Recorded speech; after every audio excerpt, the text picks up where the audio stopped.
It's the second year we've had on this site. We've come back this year to investigate the relationship between features that we think were created during the occupation of James IV on the site in 1513 and the underlying Iron Age features that we know to be here from last year's excavations. Most of what we found is Iron Age, although we do have one or two bits and pieces which we think relate to 1513. We were kind of expecting to get a lot of Iron Age, but not as much as we've had.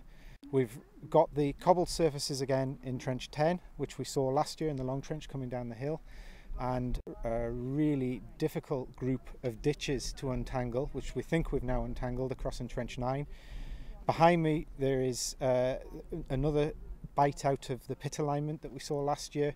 We got 3 more pits in the pit alignment, which unusually are square. The ones we got last year were round. No hearths in the top of them this time though. We got hearths in the top of them last year. That kind of ties in with what we're seeing on the geophysics, so that's all right. And then in here in Trench 9, that was a bit of a punt, and it was just looking at a feature that we could see on the geophysics. We didn't know what it was, and that is firmly Iron Age now. That looks like it's a corn drying kiln. We know Iron Age people are on this hill for maybe 600-700 years or more, in relatively small numbers, maybe hundreds, and they've left a lot of remains behind. And the question we came with was, do 70,000 people on a hill for 10 days, so a lot of volume for a very short period of time, do they leave a lot of remains behind? And we can answer that conclusively. Over 3 years of excavation, the answer to that is no, they leave almost nothing behind them, which is quite frightening really. If you think about what 70,000 people, that's a town the size of Morpeth on the hill, the size of Norham or something like that. It's a lot of people in a very small space, and they've left almost no material culture behind. 1 cannonball, half a dozen fragments of pottery, a lot of rubbing stones that we believe to be 16th century, but which are undatable. This year, 3 bits of pottery and that's it. So there isn't a huge quantity of 16th century artefacts here. Having said that, metal detecting in the field over that way is kicking out bits of high status metal all the time, so there are artefacts up here, but not associated with these structures. The most concentrated area of remains from 1513 are actually those ditches that I mentioned, the Tangler ditches across in Trench 9, which I think we've sort of unpicked now, but it's not glamorous to look at. It's a series of muddy, horrible intercutting ditches, and understanding the relationship of the ditch coming from outside into the enclosure to the enclosure wall was very important for us. We've expended an awful amount of time on it, and just having that one relationship is crucial. But the vast majority of what we found is Iron Age. We've kind of made a decision in most of the trenches not to dig too much into the Iron Age, only the little bits that we needed to do to understand the relationships to what we found last year, partially because we're not here as Iron Age to do an Iron Age excavation. There are people who are more skilled in doing that, who have an interest in it, who should be pursuing that in the future. We've done enough to characterise the archaeology, and we can give it to somebody else hopefully who might be interested in that in the future. We've pursued the excavation in this one to its bitter end because we didn't know what it was, but in the last 3-4 hours we found a huge quantity of Iron Age archaeology in the bottom of this feature. We're going to record it as we have to. It's great to see this thing, but again, it doesn't relate to the battle. And that, I suspect, is this site knocked on the head for us from the point of view of the battle this year, and we'll go somewhere else next year, perhaps down on the battlefield. This is Trench 8, and we opened Trench 8 to examine another 3 pits in the pit alignment that we excavated behind me last year. In 2010 we found hearths in the tops of the pits that we excavated. The hearths are thought to date to the Battle of Flodden, be cooking hearths. We found burnt structures around those hearths that might have been for supporting a pot or something like that. We hope to find more hearths this year, but they weren't there. And when we looked at the geophysics, we realised the pits that we excavated in 2010 were darker on the geophysics than these ones. So we can obviously see which pits have hearths in because they're showing us darker returns on the geophysics as a result. But this year we've had no evidence of the Battle of Flodden within these pits. This is Trench 9, and it's in 2 parts. The first part, which is the eastern bit over there where the ranging pole is standing up, was opened initially to look at a ditch that is running from east to west, which we found last year and we couldn't date. And that ditch is now represented by a series of sections we've dug across it. What we hope to do was to find where it hit the northeast corner of the Iron Age enclosure. And that would tell us whether the ditch we found last year was Iron Age, if it ran through it. If it ran through it, it was probably going to be later than Iron Age, possibly even Flodden period. Unfortunately, we haven't found the junction of the two ditches. Just about everything you can see in there is ditch fill.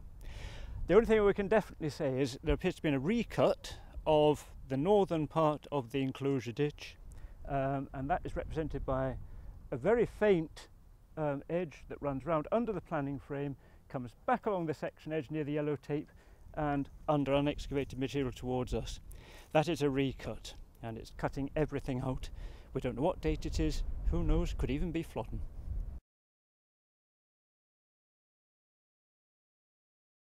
This is trench 10, which we opened to examine the relationship between the cobbled floors that we found last year and what we think might have been a roundhouse, which is visible again in the geophysics.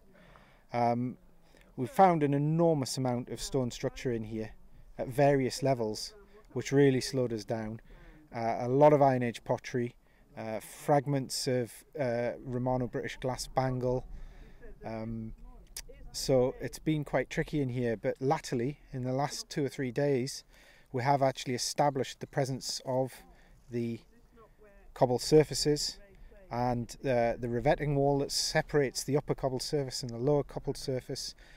Whether we've actually managed to answer the question, does the cobbled surface come first or second, I'm not sure. The jury's still out on that one, but it's there and we've got it recorded, and hopefully we'll be able to disentangle it all from the record when we sit down and we have a look at it. Although there's a lot of Iron Age in here, we've always felt that the cobbled surfaces maybe relate to the Battle of Flodden. Either they were reused or they were actually constructed during the period of the Battle of Flodden in 1513. So we've got the possibility of good dating evidence coming out from behind the walls that sort of line the edges of the cobbled surface. We've dismantled those walls and we've taken samples from behind them, which will be sieved, and hopefully we'll get carbon entities, single entities like grain, fragments of carbon that can be sent off for a carbon date, which will tell us when the walls were created that surround the cobbled surfaces. Which will help to tell us when the cobbled surfaces were made.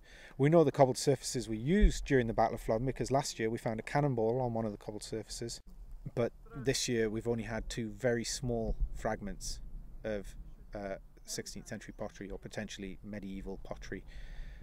Most of the pottery we've had is Iron Age. To be expected, since the vast majority of what we were expecting to dig in here was Iron Age.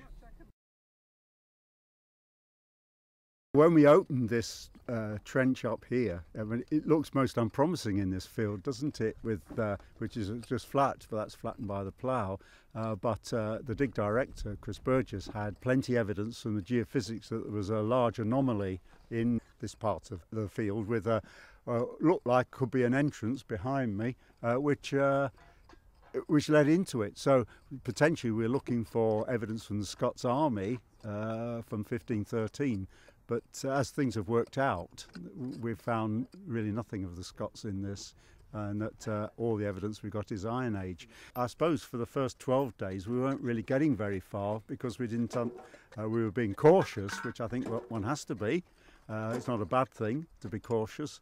But when we finally located this major feature and started getting into it, the number of finds and the number of features that were exposed has increased exponentially over the past 2 days, including, from my own personal point of view, as I've dug for 30 years. I dug with Chris's father, you know, that's where I learned how to mess up sites. To find walling from clearly is the Iron Age, from the amount of Iron Age pottery, and it's not King James IV's toilet as I'd rather hoped it was. With 4 courses of stones still surviving in the walls is a remarkable find for me in our experience of digging upland Cheviot sites.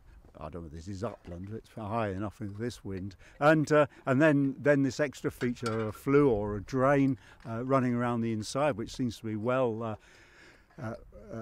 preserved and should contain evidence which enables us to be able to get a date for this. The structure then has been dug rather rapidly in the last 2 days, which is a great shame. It appears we're not going to bottom it, but there is another half, the half or another 40% that we haven't exposed, which means that someone who's more interested in Iron Age could come back and re-excavate this part and excavate the other part. And in conjunction with this one and Trench 10 down there, where there's so much going on, and over in Trench 9, where they've got the intersection of these Iron Age structures, that clearly has been a very busy Iron Age landscape, and we're not really beginning to understand it at the moment, in my opinion, because there's so much more work to be done.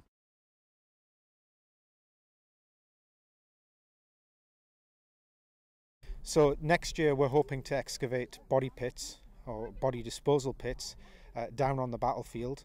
We have various records of where body pits are on the battlefield. They're on first edition Ordnance Survey maps from the 1860s. There are local stories about people finding bones and swords. So we're going to gather all of that intelligence together, hopefully get some geophysics done. We're going to speak nicely to Glasgow University and see if they'll do some more geophysics for us over potential sites. And then if we do find something through the geophysics, our aim is to be excavating in 2012, late August, early September, depending on how the crop's doing, to identify the size and location and content of the body pit. But we don't really intend to dig into it past identifying the top of it, because it's a war grave and it has to be treated with some reverence. And for that, as with previous years, we'll be inviting all volunteers to join us. You don't have to have any particular experience. There's no specialist experience required. Like everything else that we do, we can train people on how to deal with that. And the only major difference, again, is ensuring that people are respectful of the remains that we have in the pit. And the aim ultimately would be then to have the pit scheduled by English Heritage to protect it into the future.